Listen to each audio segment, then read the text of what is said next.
Hey, I'm Jamie Pollock with 9 Inch Nails. I mix front of house. We're here in Roskilde, Copenhagen for a show tonight. And I'm going to go down the rig. For front of house, I'm using a PM10 Ravage.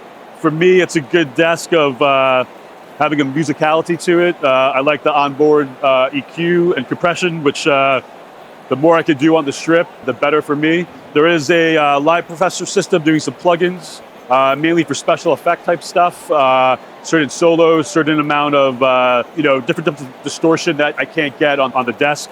An important factor is my near field system. I use an L Acoustics X8s and an SB18. To me, that's a really my standard reference no matter where we go. Today we have a Meyer PA, so I always rely on that as my 0 point on what's happening.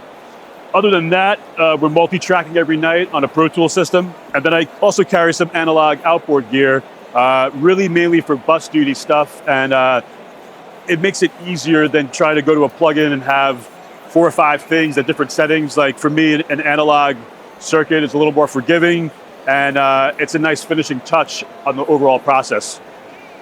On the rack is basically, this is my mastering chain. Pretty much this always stays the same on whatever gig I do. Multi-band compression, a little bit of a really broad, wide EQ, just to have a little bit of mainly boosting on this EQ and cutting on the digital side. This goes into a converter, which is printing the mix.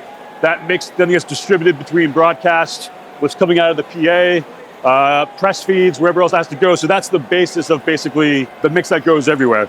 This is a MBT Neve, mainly using it for width and a little bit of transformer. This is on some loops and sequences that's happening on stage. Down here is a GainLab Audio Governor.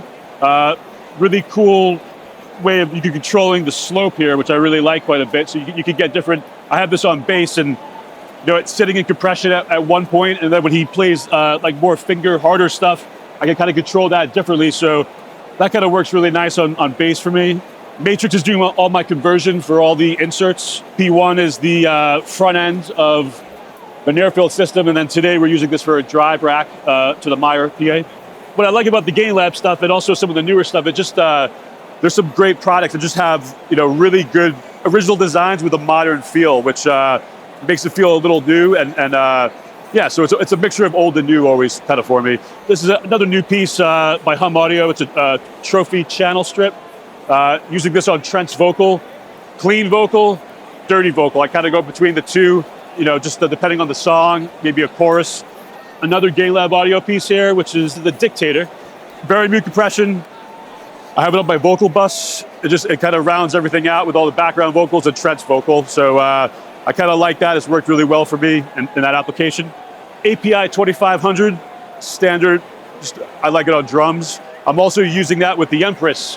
Kind of like the pull tech thing. I've always liked pull tech on on drums, and to me that gives a little bit of the tube kind of boost, and the tube gain works quite nice. And honestly, it's just a little final EQ on the drums that it's a good place for it. Overstayer, MAS saturation. I use that on guitars. The Obsidian Dramastic is VCA compressor. Has a nice wide image. That's on synthesizers for me. Precacity is just on Trent's vocal to give a little depth. Eventide for some special effects as well. And pretty much it, I guess. Thanks for coming out, and see you at the next 9 Inch Nails show. Thank you.